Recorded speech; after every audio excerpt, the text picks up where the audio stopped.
In 1998, I started my first company called Spunlogic. My partners and I have recorded 4 episodes of what we are calling the SpunMafia series, which tells our story from founding Spunlogic, selling it 10 years later, and ultimately selling the company we were acquired by 5 years after that. In this episode, we brought back some of our old advisors who were so critical to our success. We talk about old times and lessons learned for sure, but we also discuss what makes a good mentor and a good mentee. Let's get into it.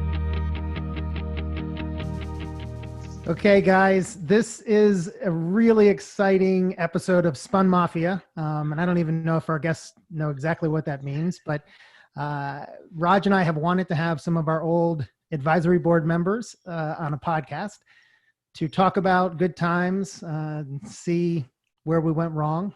There were definitely some big decisions that this group helped us make as we went through building and ultimately selling Spunlogic. So let's start by this. Ken, James, and Bill, in that order, can you guys say who you are, but then what you were doing in early 2006 when we started our first advisory board, and why you said yes, maybe, and how you got looped in. Ken, why don't you start? Good. Well, I'm Ken Bernhardt, and in 2006, I was a marketing professor at Robinson College of Business at Georgia State University, and heavily involved in Brand Atlanta, which is how I first came in contact with Spunlogic and Jeff, given that they were the digital agency for Spunlogic. And I got asked if I would help Jeff put together this advisory board, and I didn't know any better, so I said, sure, I'll be happy to do that. And the rest is history. So, good. Before you pass it to James, why did you want to take a chance on us? Well, I thought, I don't want your head to get too inflated, but I was pretty impressed with you guys, and thought you guys had started this company. It was pretty small at the time. I think it was under $1 million. I think somewhere around that order of magnitude. And you wanted to grow it, and I thought, well, it'd be kind of fun to help these guys and see if they can really make something of this. And was impressed with the work that you did for Brand Atlanta, and thought it'd be, maybe I can learn something as well about digital work, since it was pretty new at the time. And so, yeah, sure, I'm in. This would be fun. Perfect. James Marlow. So I'm James Marlow. I'm the CEO of Clean Energy Advisors. And when I first got connected, I was the director of sales at Yahoo, doing a lot of work with the Coca-Cola Company and Bank of America, the Home Depot. I know Raj's mother-in-law and father-in-law. Joel is a mensch of mine, one of the best people I know, and Dee and Tova, best people I know. So I had met Raj and thought he was brilliant. And they said, hey, you want to join this thing? And I said, yeah, absolutely. But I think what connected me, though, was really just the positive energy that you guys bring. You know, that you bring a lot of intellect and a lot of hard work, but you bring this positivity that makes people want to work with you. And it's been really fun, and I do have a couple of things on mentoring I do want to share. I've got a couple of things I think are worth listening to. Nice. All right. Well, good. Bill Nussey. So Bill Nussey, back when I was on your advisory board, I was running a software company called Silverpop, which did marketing technology. And that's actually how we met. I was, you and I, Jeff, did a pitch to IHG here in town about a year before you, and that's so anyway, that we collaborated on that pitch, and that's how I met you, and we had breakfast after that, and you pitched me on the idea of joining your advisory board, and I thought you had a pretty good vision on what you wanted to do, and were particularly well put together as a CEO for a young guy, and I thought, you know what, I'll think about this. And then I heard Ken Bernhardt was involved, and I said, I'm in. That's usually you got to start telling the truth. Okay, so You need to tell the truth, Bill. All right, I heard James Marlow was involved, and I was in. Look, there's no secret to getting Ken involved in something, and then you get people like Bill and William Pate, who joined us. Perfect timing. How you doing, William? Hey, how is everybody? Good. I was kicking it off, having everyone remember what they were doing when they joined the advisory board, which would have been beginning of '06, and then why you said yes, preferably not the real reason, which is because Ken Bernhardt asked you, but maybe there's something there. That's my answer for everything. Let's see. I didn't know it, but I was getting ready to finish my time at Bell South. I was still the CMO there, and we were getting bought a year later. And let's see. I guess absent Ken, then just looking for another great opportunity to help a business grow. Nice. Okay. So when that was perfect. When we put this together, it was quarterly meetings. We would have them each quarter at our office. We'd have dinner, spend a couple hours together. And I guess I wanted to start with, we picked each of you for reasons. First of all, because we really wanted to learn from you, but also each of you sort of fit a piece, right? So you had James, who was in sales, lots of other things, but sales. You had Ken, who's like the king of marketing in Atlanta. You had William, who was on the brand side. And then you had Bill, who was running an agency technology company. So we thought, and then we had another person from finance. And so we put this together. And I guess my first question would be, it seemed to me that it worked. It seemed to me that you guys really gelled.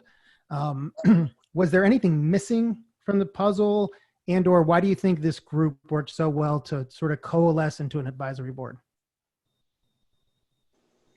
You pick people that aren't afraid to say what they think, number one, and tell you, yeah, this is great. And I can think of some times when we said, you guys are nuts, don't do that, as well. And so you pick people that, A, are self-included, not included, smart people who had, as you said, brought something to the party, and you guys were smart enough to listen to us, and so we wanted to keep giving you feedback.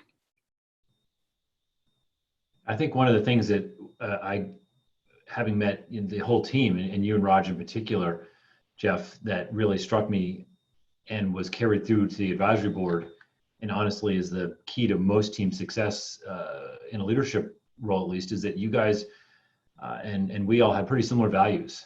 And there's a million ways to grow a business, and you can heavily focus on products, you can heavily focus on sales and growth, you can heavily focus on any number of things, and some of them all together. But the thing that has struck me then and has always been resonant with you guys over the years, and everybody else that was involved back then, was an employees and a people first mentality.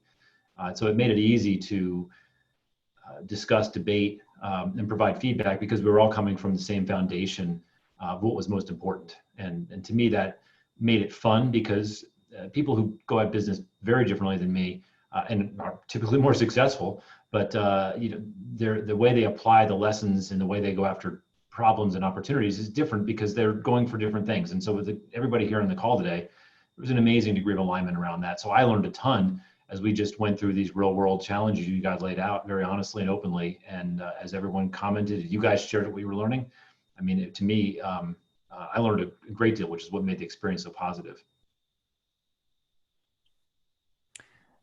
James or William, I know you guys have been on lots of different advisory boards and actual boards. Are there things that worked with this group? And again, it's less about Raj and I in this question. It's more about you guys that made you all continue to work well together. All of you stayed with us. Or are there things that we did that putting you together that helped? Because I always thought that you all enjoyed seeing each other, which was one thing. And I think it goes back to what Bill said. You share values, but I know there were times when some of you, the only times you got to catch up were at the advisory board. So there was camaraderie there. Was there anything else that you think worked? I think we all had a mutual respect, and that comes across. I think it came across in our first meeting and built from there, which was really great. I think the only thing we could have done better is that, we're all a bunch of guys, that's not the ideal board, I mean, so more diversity of every type, young, old, the more diversity of thought, the stronger the team in my book. One is you teed up real issues that you guys were facing that you really hadn't made a decision on. So you really did want our input, number one.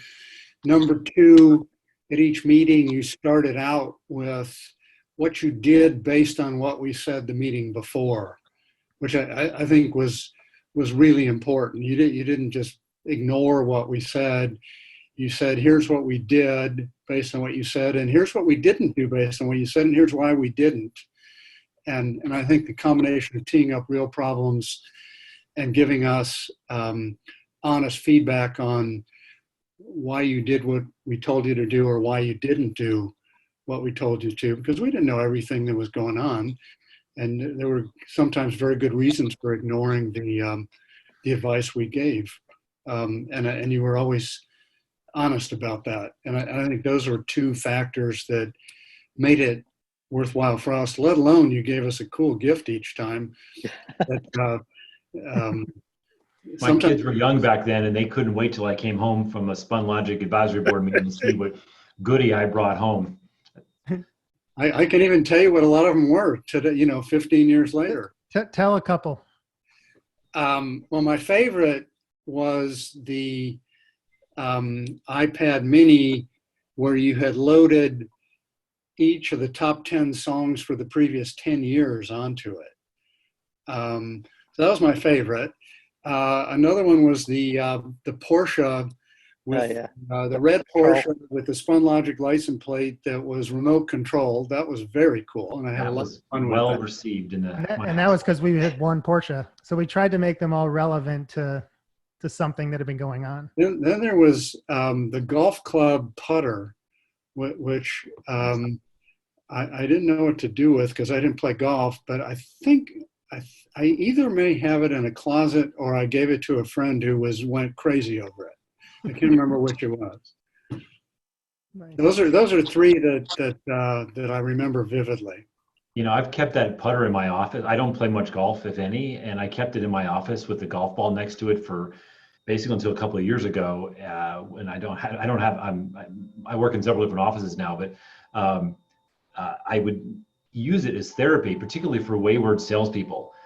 When they're trying to struggle with some internal conflict or some customer issue, you put that golf club in their hands and you put something in the corner that they can aim the ball at. Their whole blood pressure just drops. So, I mean, that golf club just was a gift they kept on giving, or the putter. I'd forgotten that the source of it, but it really served a tremendous value, well beyond your thoughtful gift. So yeah, I have a kind of follow-up question. Ken, you were mentioning, obviously, we started those meetings with, what actions we had taken, which ones we hadn't, right? And I think when a lot of folks put advisory boards together, it's always the element of, well, I remember coming into one of our board meetings where we were so like gung-ho on trying to open up an office in another location. Right. You guys remember that? Right. Like, and we'd done so much pre-work on it. Right. And I remember like you guys just like, nope, you are not ready for that. But Bill and I jumped all over you. Bill and I in particular, we really let you have it. We were, to Raj's point though, we were going into the meeting looking for advice on the move. Not should we do. Like, we're ready. Perfect timing. You guys can give us advice on this move. And you were all just like, no, like, no. don't do it. Yeah. And by the way, in hindsight, you were absolutely right. Right. We were not ready for it. But I remember just holy hell, like we've just spent, I took several trips identifying companies going down into Florida, North Carolina. I was like, oh my gosh. And it's that kind of balance point. Like when do you listen to advice and where do you say, I need to be pushing against kind of, your vision and so forth. And that's a hard balance, and I'm sure you guys have advised teams inside and out, not only the Spun team, you know, for us, we had that trust in you guys. Like, if you guys told us like, this is, you know, you really have to consider it like this, this, and this, like, we really listened as much as possible. So there's a level of trust, but when is the time to take the feedback from an advisory team, and when is the time to say, I need to stick to, you know, my vision, my guns, or whatever it is? Guys, can you hear me now? I've rebooted. Yes. Well, I think one of the most difficult questions any company asks is, how rapidly should you grow and how should you grow? Those are just hard questions. But, you know, I think what I was trying to say a few minutes ago, 3 quick points that I've had over the years, many great mentors. I had a great business mentor, Harris Lancaster. I had a great political mentor, Congressman Doug Bernhardt. I have a great academic mentor, Ben Kaczynski over at Emory, who always takes my call and has just been a true friend and mentor. And what I've learned about mentors and mentoring is that a mentor's role is to give you courage. And that's really what they do. They don't really solve all your problems because they don't know the answer. Sometimes, you know, you just have to have the courage to do what you know is the right thing. And sometimes those are not easy decisions. And the third point is that a great mentor-mentee relationship becomes two-way, or otherwise it usually doesn't even last, you know. But when you're learning together, you know, that's really exciting to me. And that's something that you always want to take that call quickly. You always want to respond, and that, you know, having, you know, the ability to help find that courage, the ability to listen and learn together, you know, those are pretty powerful things that I've learned. That's right. And anything else on Raj's question? Because I can almost remember in that meeting about, you know, us adding a second location, like looking around the room to see if anyone would be on our side with that one, and nobody was. None of you guys were. And so I think that was easy, even though it was a decision we had basically already made. But I do think it's an interesting, like I always tell whenever I'm mentoring, look, I can just give you advice. You have to make the decision, and I'm never going to judge you because you didn't do what I said. And you guys let us feel that. But two mentees, how would you guide them in terms of take the advice or stick to your guns?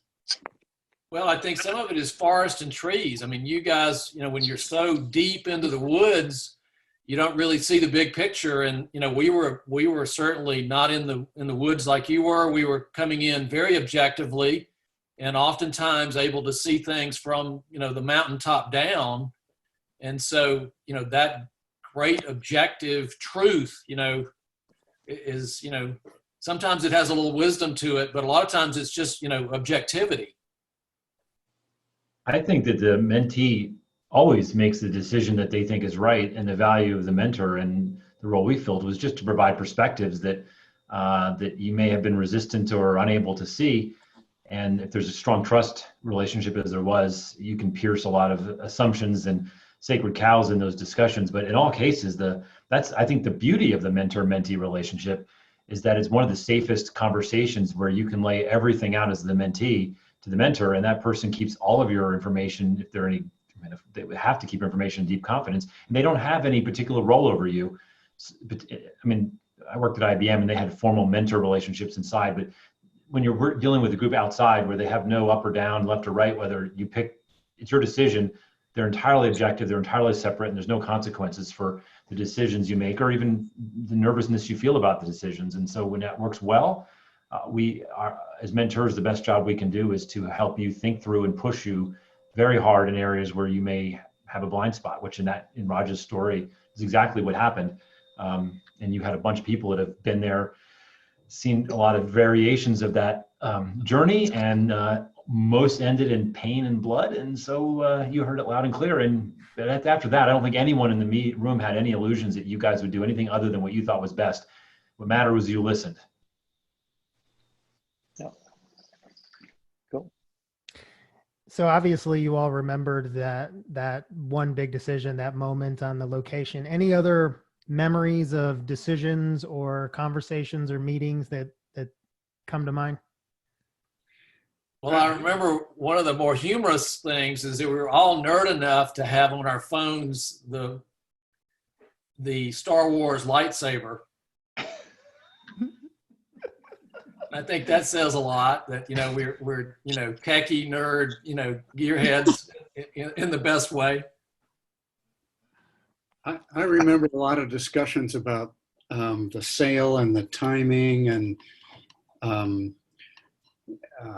when you're ready and how to evaluate the different alternatives that popped up. I remember some discussions a couple of times about that. I remember early on, we showed you guys our finances, and we were still at that point looking at everything from a cash basis and not an accrual basis. And as a services company, if you're just looking at a cash basis, it makes no sense. But we had no idea. And so we showed you like our monthly and quarterly revenue from the previous 12 months, and it was like huge spikes and all these things. And you guys were like, first of all, I think you were like, something's wrong. That can't be how your business is operating. Until you realized it was just when the checks were coming in, we were counting that as the revenue that month. And we had just never even, because remember, Raj and I started this company in college as 21-year-olds. And I think at the time you joined our advisory board, we were probably 27, 28, but we had never worked a real job. So this idea that there was a different way to measure the finances, we had no idea. So like that, I can't even believe it today, because like, that's the first thing whenever I'm working with another agency at all, it's like, show me your numbers. And if it's cash, I'm like, it's insane to me that anyone could run a company like that. So I personally remember that story. I remember that, but that was one of the very first meetings. Yeah, of course. That was one of the very first meetings, maybe the first meeting, but for sure the second, if not the first. If it wasn't the first meeting, then you all just like, you must have just said, well, there's something going on there, but we'll get to it later. But it had to have been quickly. I remember at that meeting very clearly. We said, "You mean you're doing your books on a cash basis? No, you can't do that. You got to get an accrual basis. Go talk to your accountant and figure out what the hell the difference is, because you can't do that." Ken, the next thing we did was we went off and Googled what accrual meant. 100%. 100%. We definitely did. We definitely did. Okay, there's a concept that I remember you guys pushing on us, and I think especially James, which is this idea of gazelle clients. There's the sexy Coca-Colas and the Home Depots, but then there's these clients that are going to be loyal, that everyone's not chasing, that can be long-term relationships. Do you remember that concept? I do. And picking the wrong client is one of the easiest mistakes to make. And, I've done work with every type of client, and, had the privilege of doing lots of work with, the corporate elite, and some of them are terrible clients. They jack you around, they string you out, they change, they're so demanding, they don't pay you on time. Firing clients is a real strength. Yeah. I remember you guys hit that into his heart and gave us the courage, going back to what you said earlier, James, to fire our first big name client. Do you guys remember who that was? Raj, you remember? I don't actually, no. It was the Georgia Aquarium. Oh gosh. Yeah. Well, that's a longer story for another time, and they have new leadership there who's phenomenal. But yeah, that was the first big client. And I remember having the courage to do it because we had heard that from you guys, and it was a big name. I mean, we got lots of press for doing work with them, but they were awful. And the release of tension in the company when we did that, and the idea that we stood up for them, for our team, it was big. It was big. So that was a big, big moment for us. Was the lottery another one we talked about or not? We definitely worked with them. It could have been. We did some work with the lottery. Yeah. I found saying no is usually a sign of strength. When you're saying no to the right things, that's when you're growing as a business, as business people. Yeah. So when you think about advice that you give to mentors, to people who are maybe they're about to start mentoring their first company or joining an advisory board, what's some advice that you guys would give to them? I think listening is the most important thing. I think understanding the dynamics of the ownership. So I've been on 4 boards owned by private equity companies. Every single one of them fired the CEO within 6 months of my joining the board. Wow. And so my introduction was always relearning the business and getting the business on a different strategic footing. And in fact, it took me years before I got on a board where it was really about the business that they had built and not so much about changing leadership. And I guess that's because, you know, these equity guys, they want their money back quickly. And, you know, they just, they want to get a new executive in and, you know, try a new strategy.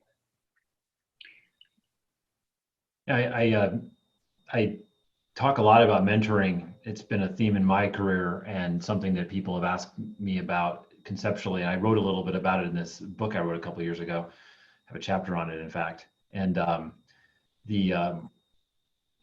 think if you're a mentor, and particularly if you've been around long enough to have some experience, you're not sitting around with a lot of spare hours on your calendar.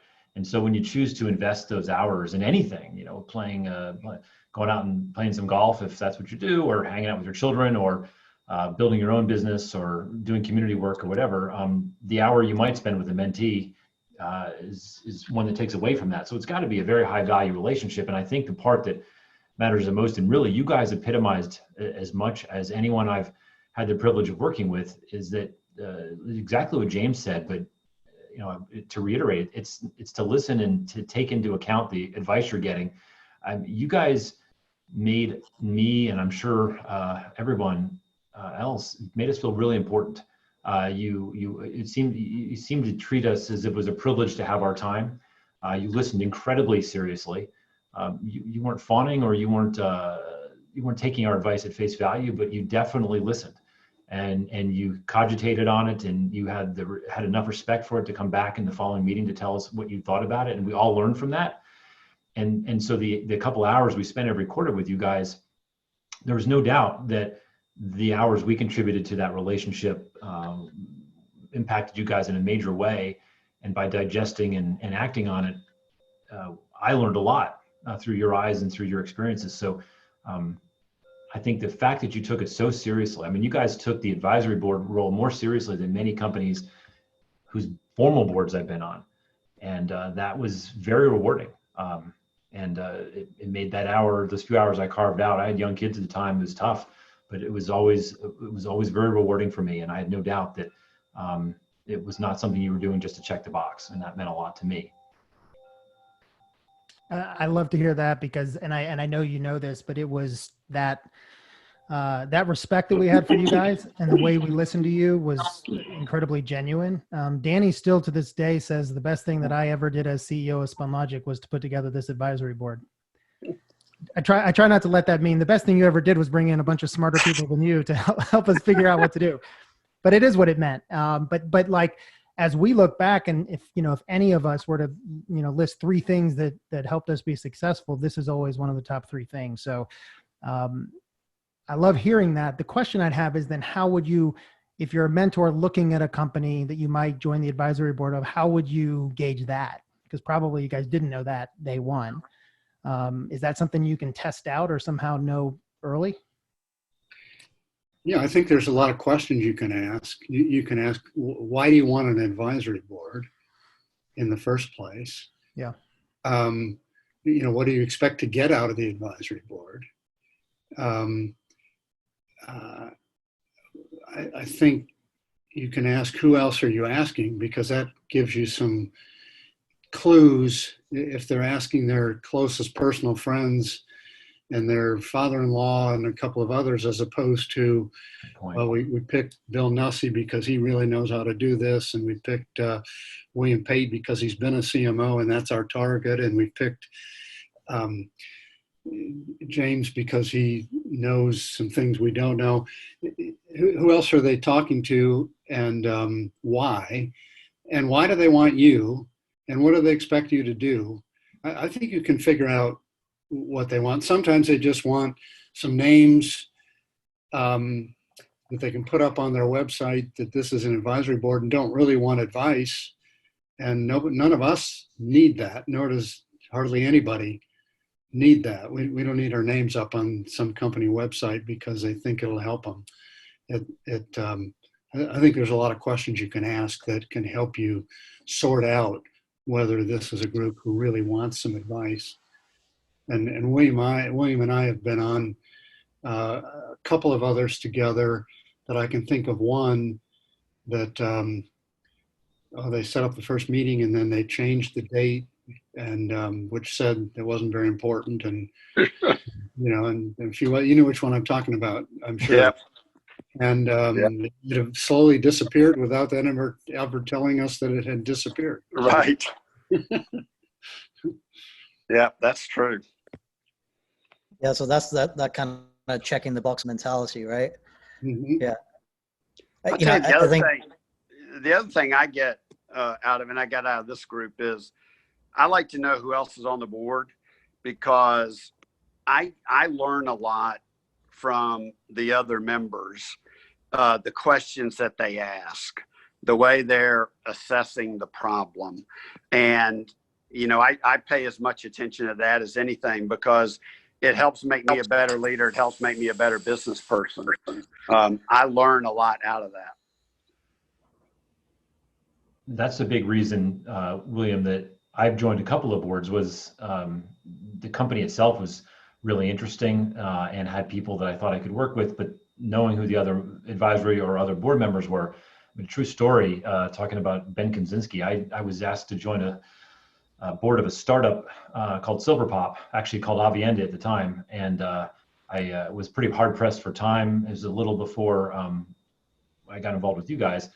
And I really was on the fence about it. And I heard that Ben Kaczynski, the legendary Ben Kaczynski, was on the board, and that kind of put me over the top. And Ben and I became friends, and he was on the board for, I don't know, 12, 14 years. No, not that long, about 8 years. And to William's point, I was on the board for a year before I ended up joining it to be CEO. I was invited to join it to be CEO, but the times where with you guys being on the advisory board here, you just take away incredible lessons. Even though I had more experience than you Jeff and Raj, I didn't have as much experience as Ken and didn't have the perspectives that he brought. So that's just a great example where I learned a ton. Even as I was supposed to be the mentor, I was the mentee to the people around the table. That was so rewarding. And that's my favorite part about the boards and advisory boards I do, is the conversations with the other people, and amazing conversations, and they matter, right? These are not idle, unimportant questions. These are the matter of careers and businesses and success. And so being a part of that is an honor, and going through that journey with people like you guys is the part that makes it so rewarding. And you get, if in Spunlogic case, you get a cool Porsche or an iPad Nano occasionally, which made it just all the sweeter. Yeah. Note to every company who's thinking this: make sure you think through good gifts and connect them to the company. I don't recall another company that's done that. Really? I'm sure I have, but there's been a couple, but you guys really just nailed it, to be honest with you. Put more thought into it than most. Yeah. Yeah. And my kids loved every single thing. So. I still kind of think back and we were just shocked that any of you guys actually said yes to us. So that was seriously, like I remember, and I'd say Danny would say the exact same thing, and Raghu, right?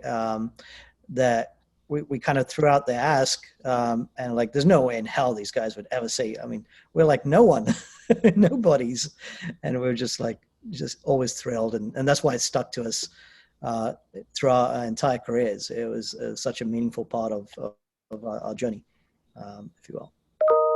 I'm kind of curious. I mean, I'm sure you guys get hit up a lot for whether it's board positions, advisory positions, and all kind of stuff.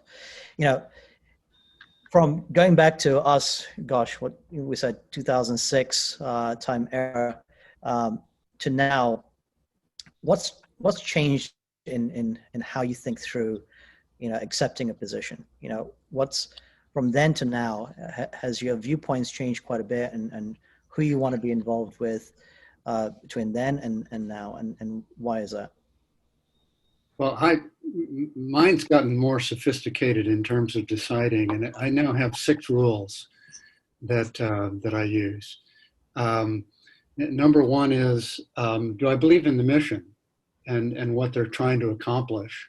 I mean, that's an obvious one. If you don't believe in what they're trying to do, then you shouldn't be part of it. But it's true for profit or non-for-profit.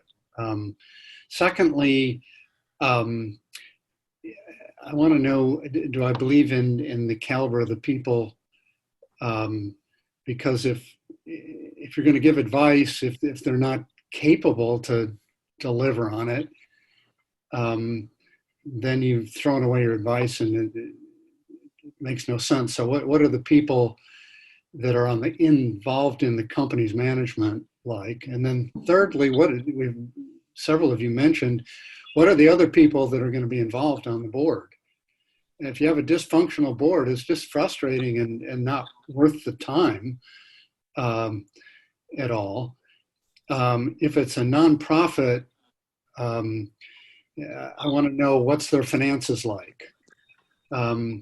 It's true to a degree for the corporate, but you don't always get people as candid as you all are with that. But the reason that's important is if they're struggling financially, then all the decisions and everything are around financial instead of how do we achieve the mission and how do we be successful.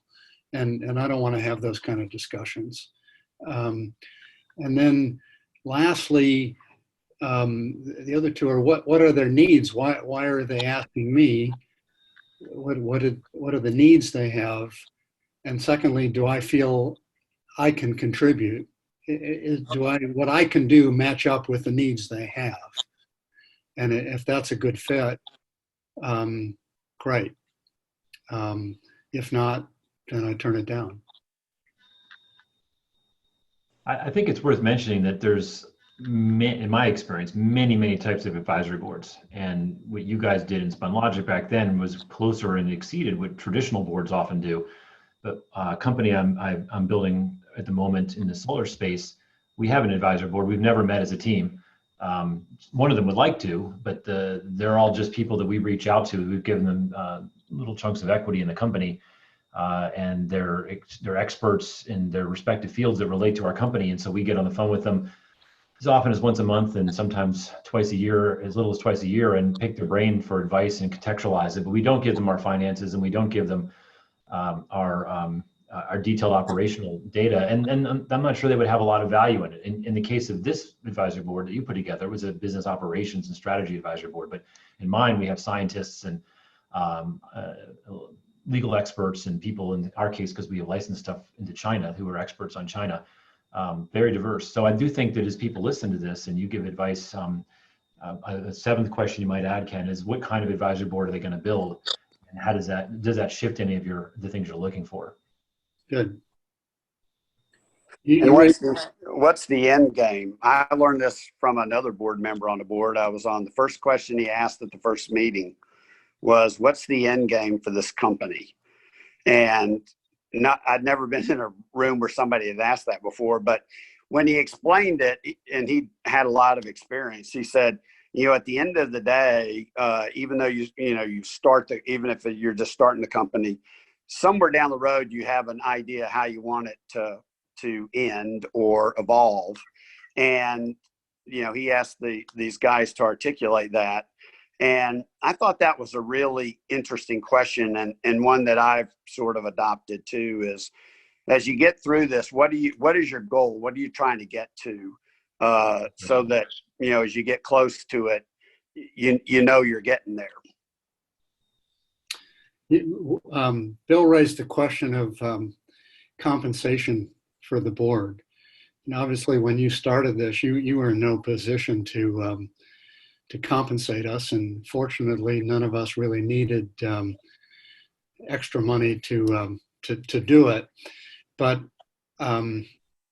William and I were on a board, an advisory board for a company that we gave them really good advice over about a 5-year period, and they grew not dissimilar to what you guys have. They were doubling about every year.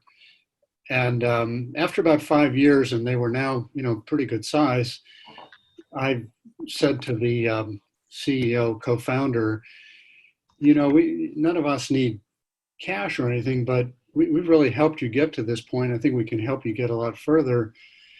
You should consider giving us something if you have a sale that maybe we each get 0.5% or something.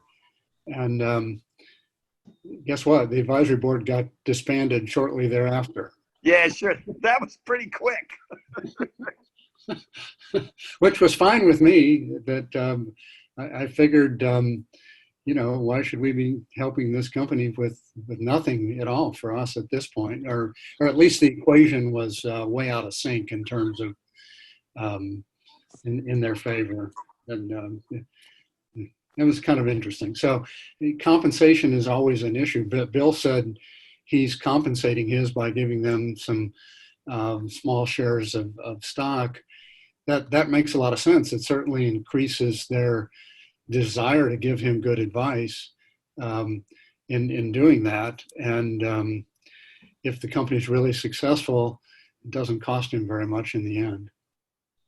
And I don't expect equity, or I've done many advisor boards for no, real compensation. It just depends on what I'm looking for. But I'm on the advisory board of a company that's very operational, like yours was, and they don't do equity. It's privately, closely held by the founder, and so he pays a pretty nominal amount of money that almost certainly is not worth my time. But the fact that he writes me a check every year tells me that he thinks it's important, and I'm not renovating my house with the money, but it's nice to be recognized in that way, and it makes me take it professionally seriously rather than just a hobby. So I think that's another dimension. You don't have to do it with equity, although that's usually the easiest and least expensive for early stage companies. But it's some kind of recognition. The great thing about you guys at Spunlogic was that I think that you were so responsive to our feedback that, and I don't mean to be obsequious, but I think that was a form of reward in itself. It was a great relationship we developed, and we've all been friends since then. And I think that speaks volumes to the unique approach, and not everybody can pull that off. Raj and I have talked about that. And it's a big regret of ours that we did not do equity. And the best thing we can think of is that it never occurred to us that would be worth anything. We were so naive. I mean, look, we were running on a cash basis. we were just running, and we could have done that. And if, we should have done that for sure.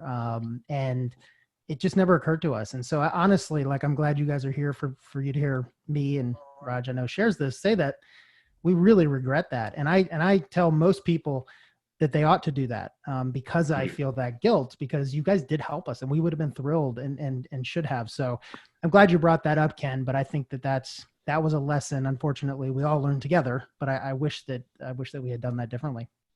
Jeff, I think Bill made a good point about that you recognized our input, and with those gifts, which we all still remember, I mean, all this time later. So whether it's equity or whatever it is, I think the important thing is it's a recognition that the time that you're giving is appreciated and important.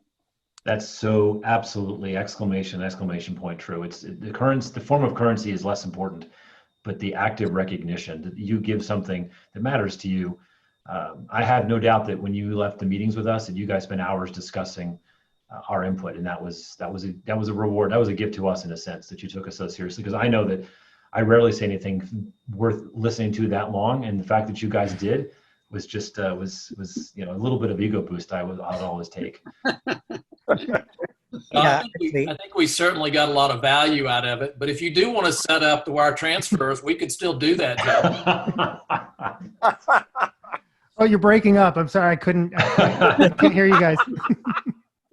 Well, what was actually interesting, Bill, was that after you guys would leave, we would spend hours into the night kind of rediscussing things and what we just learned. We'd literally just spend hours into the 1 o'clock sometimes and so forth, kind of like debating what we just learned. So after every single meeting, I remember those kind of conversations. Like, we come back, we're like, well, we didn't think that would go like that. That's why you kicked us out the door so quickly after the meeting, huh? We had pages of notes. We had to get into it. Oh, yeah. We end them abruptly on time, as I recall. They were very sticklers for getting the thing finished on time. We were very cognizant of the time we were taking from you guys. Yeah. Yeah, it was appreciated. Yeah, and just even just thinking through, like, I don't even know if we were certainly cognizant of it, but probably not even as appreciative of it even now. Just thinking through, like, certainly for me, like I didn't have a family at the time, so just even understanding, like, asking you guys to come in an evening is very different. Like, we just weren't thinking like that, but we were very cognizant that every hour that you guys were giving us was precious time. Yeah. I joked about those gifts, but I had a couple of young kids, elementary school then, and golly, and every hour I wasn't with them and I worked a lot as it was, and so every hour I wasn't with them was a huge hit. And honestly, those gifts, which you may or may not have, you intended them because they related to your clients and things, but when I came home with those things, any time I may have been gone was forgotten. So just when you're thinking about doing things for people who have kids in that sort of K through 12 range, and you think about how to recognize them, if you're comfortable enough to do something that will matter to the children, you're going to get 10 times more points than anything you might do for them as individuals. So what's interesting for you guys to know is you're continuing to mentor us over the years, even if it's conversations or things you've said. So Bill, you've told me that many times, and I don't know, probably 5 or 6 years ago, I started doing a regular dinner with like digital marketers, clients, potential clients, and we do a dinner at a nice place. But I always thought about that concept. So what I always do at the end is I have prepackaged desserts that they can take home to their spouse or loved one. And literally I have people that come to that dinner now and say, yeah, my wife was afraid you weren't going to have it tonight because she's waiting for the fancy dinner dessert every time. So, but I don't think I would have done that if you hadn't shared how impactful, the toys were. So it sort of all goes full circle. Thoughtfulness. Yeah. Okay. Is there any other sort of burning topics or stories you guys want to tell or advice you want to give to people out there before I wrap us up? Two quick things. One is that there's a notion, and it was true with you guys, that the mentor-mentee relationship is one that's gapped by age. And I think it would particularly work well with you guys because most of us were much older than you. And what that meant was experience. And you guys had relatively little experience, and we had a little bit of experience. But I want to, I decided to throw away my career in marketing, 25-year career in marketing, and get into an industry where nobody cared about me. And I sought out a mentor who's, I think, my age or just a bit younger, which is Mr. Marlow over here. And so he spent an inordinate amount of time with me and got my career started in the clean energy business. And so it's not about age, it's about the spirit of giving and shared learning. And I'd like to think that James has probably learned some things through my work as we've collaborated in this industry we're in together now. But it's the mentor-mentee relationship takes all kinds of crazy forms, and it all starts with the spirit of sort of trust and giving. And I think that's what I took away from what you guys did. Bill, you're very kind to say that. I mean, I feel like whatever value you think you guys got, I got more value. So, paying it forward, I've had so many kind people in my career that were formal mentors or just people that stopped to teach me something. And, I think that's just the way I see it. I think there's everybody on this call today, and the people that I'm closest to, all have in common that they're lifelong learners. There's a lot of people that aren't, but I'm later on in my career than you guys, Jeff and Raj, and I'm learning like I've never learned in my life, and I just am happy as I could be doing it. And so I think that shared journey of learning is what makes really good mentor relationships work. I just add one dimension to what both of them have just said, which is my friend Ed Baker says there's two kinds of people in the world. There's givers and there's takers. And you happen to have, either by chance or by luck or by strategy, have put together a group of people that are givers by nature, which is partly what both of you are as well, and which is why you could recognize it. And someone willing to give advice and time without expecting anything in return is something that really helps, as opposed to someone's doing it because they think they're going to get something out of it. Great. So I'll just wrap up then. I don't think there's any way that we could possibly impart upon you guys how impactful you were to us and to our company. The advice you gave, the confidence that you gave us, the in between the meetings, if we ever needed anything, you guys were there. But I think more than anything, it was the role models. I mean, we want, and I don't think the age difference is all that much, but we wanted to be you guys, partly because of your success, but mostly because of who you are and the way you lead. And I think we got so lucky having you guys as a group. I think it was part of the magic that helped us do what we did. And anything we can ever do for you guys, we're there. But just know that you all were super important to our lives, and I think helped us become the people that we are today. So couldn't have done it without you guys. Thank you. It was an honor. And I And a look forward to privilege. whatever adventures we have going forward. There's a lot more to come. That's right. Absolutely. Yeah, We're just thank getting you. started. Thank you for your friendship. Yeah, appreciate you guys. See you on the next one. Hey, what's the gift we get for today? It's in the mail. In the mail.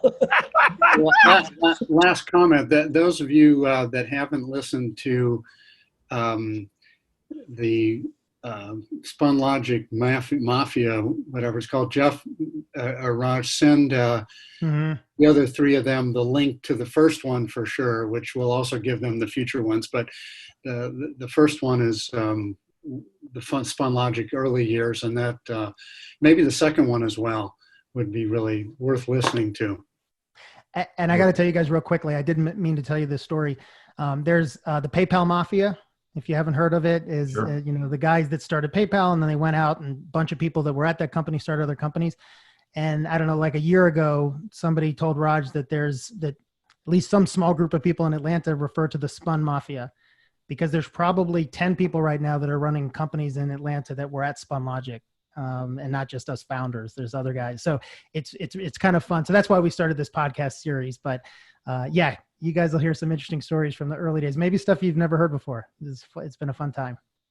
That's fantastic. All right, guys. Great to see you all. All right. Good to see you, buddy. Bye-bye.